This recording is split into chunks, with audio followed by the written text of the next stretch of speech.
Sapa was born in December 26, 2004. She was in the show dog until the age of 4, and then she came to the San Diego. Actually, she's certified in the August 2011, so 2 years and something.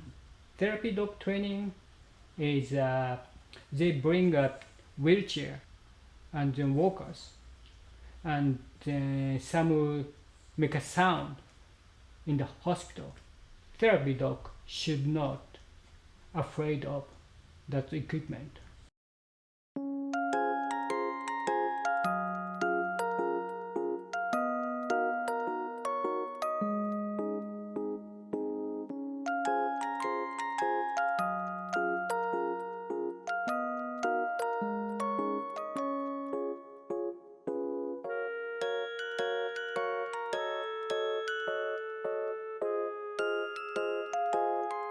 I think the greatest thing about Sapa is that she goes and makes sure that everybody gets a chance to pet her. I know with a lot of therapy dogs that come in, they kind of lay there, get comfortable, and just kind of stay in one place so the same people get to pet her. But when Sapa comes in, she makes sure she gets up and makes those rounds and makes sure that everybody gets a chance to pet her, and she really makes sure that everybody's really happy.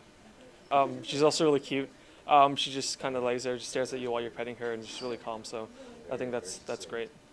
Well, I think she's like the first dog that I feel comfortable around, so it's pretty exciting.